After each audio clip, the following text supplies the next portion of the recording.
This is the Anthony Edwards everyone knows. Edwards! The explosion to the rim! Edwards gets it back and threw it down! Yeah, unless you've been living under a rock for the past 5 years, you would know Anthony Edwards isn't just one of the future faces of the NBA, but he is a star-level player who makes plays very few players in the history of the NBA could make. And that's because, well, it's because the guy has top 0.0001% athleticism in human history. He's almost not human the way he levitates through the air. But you know what Anthony Edwards wasn't supposed to be able to do? He wasn't supposed to shoot like Stephen Curry. Oh, Steph Curry with a 40-inch vertical? That's not Lonzo Ball. That might actually be Anthony Edwards, because we're 9 games into the season, and I'm starting to think we can't call this shooting a fluke anymore, because Anthony Edwards has now made more 3-point shots in the first 9 games of an NBA season than anyone not named Stephen Curry in NBA history. Yes, you heard that correctly.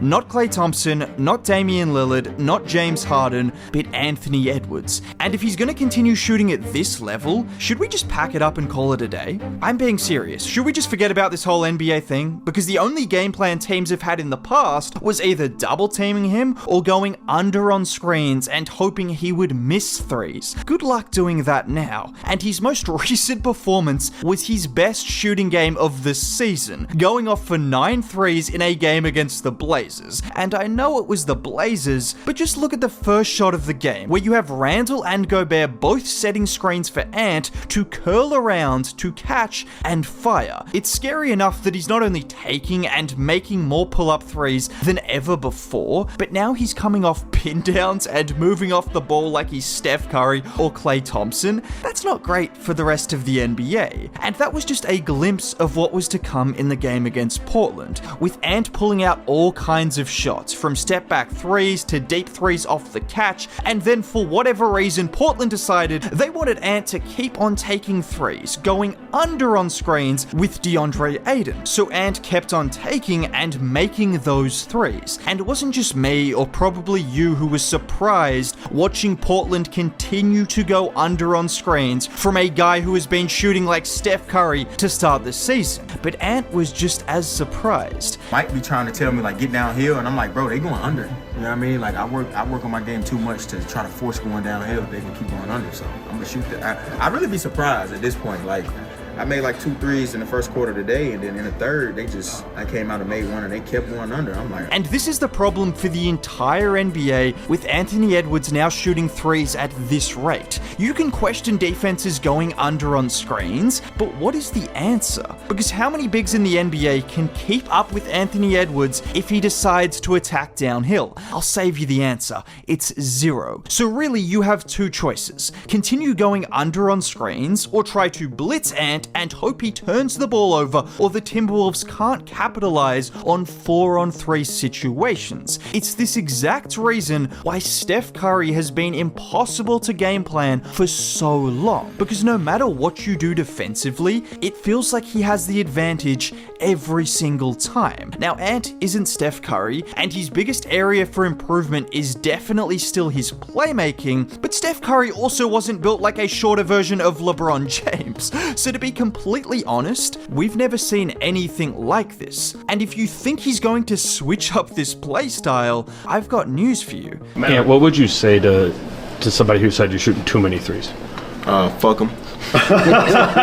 Simple, yeah. But it's not been just about the 3-point shooting for Ant either. There's a different pace he's playing at this year, using his size and his handle not just to bully players or drive downhill like peak LeBron James, but also using that threat of his speed to freeze defenders. Like on this play where Randall sets the screen. Ant splits the defense before then that deceleration to freeze 2 more Spurs defenders and effortlessly finishing at the the rim. 4 Spurs defenders, not a single one of them could even touch him. Or here this time where he attacks the space against Vucevic in drop, and just look at that slight deceleration to freeze Vuce and float it in. And this shouldn't be a surprise, because he already talked about integrating this more into his game last year, after seeing Luka Garza do it during practice. And this right here should have been a major warning sign to the NBA. No disrespect to Luka Garza, but if Anthony Edwards was learning and incorporating aspects of Luka Garza's game to make himself better,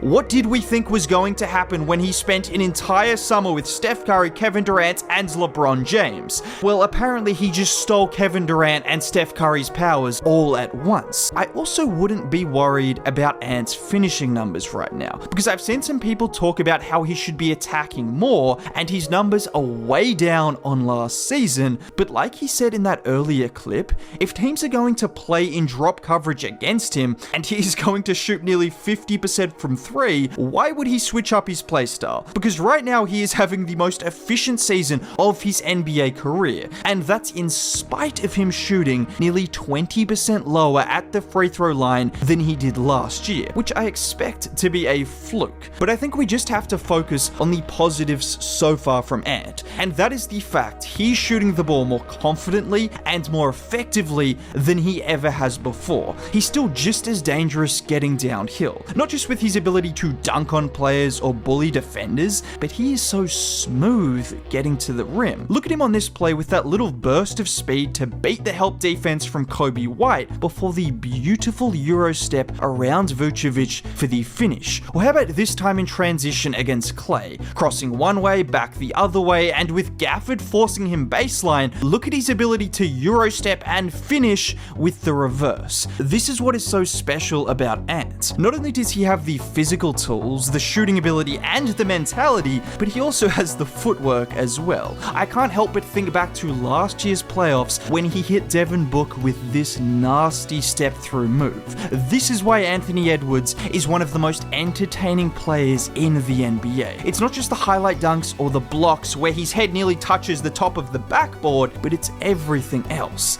Now, I did mention it before, but there is only one aspect of Ant's game that is stopping him from being an MVP type of player. Unless of course he keeps shooting like this, then nothing really matters. But he still needs to improve his playmaking, because this season he's actually averaging 1.5 less assists per game than he did last season, but on more turnovers per game. Not everyone needs to be a walking triple-double like Luka Doncic or Nikola Jokic. He doesn't need to turn into a point guard like James Harden did. But a better comparison would be a Shai Gilgeous-Alexander, who turned himself into a reliable playmaker who generally doesn't turn the ball over too much and will give you 6 to 7 assists a game just off utilizing his scoring threat and the pressure he puts on the defense to then find open shooters or cutters. That's what Ant needs to focus on doing if he wants to not just compete for MVPs, but for titles as well. And we did see it during last year's playoffs and regular season, so I know he's capable, and I'm sure those numbers will go up, but it's still something that can continue to improve. Now, with all of that being said, the question everyone wants the answer to, is this sustainable?